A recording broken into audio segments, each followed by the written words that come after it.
దావీదు రాసిన 30వ కీర్తన. యెహోవా నా శత్రువులను నా విషయమై సంతోషింపనీయక నీవు నన్ను ఉద్ధరించి ఉన్నావు.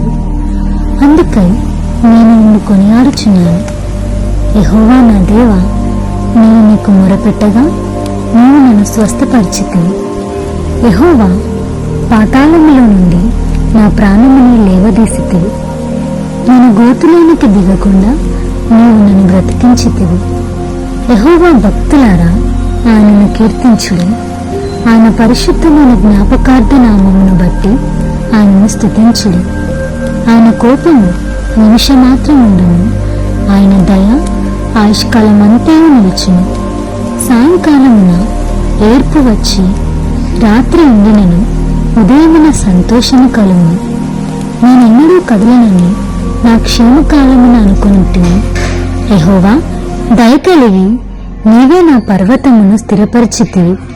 నీ ముఖమును నీవు దాచుకున్నప్పుడు నేను కలత చెందితిని. యెహోవా, నీకే మొరపెట్టి తిని నా ప్రభువును బ్రతిమాలుకొంటిని. నేను గోతులోనికి దిగిన ఎడల నా ప్రాణము వలన ఏమి లాభము? మన్ను నిన్ను స్తుతించున, నీ సత్యమును గూర్చి అది వివరించున. యెహోవా, ఆలకింపుము, నన్ను కరుణింపుము.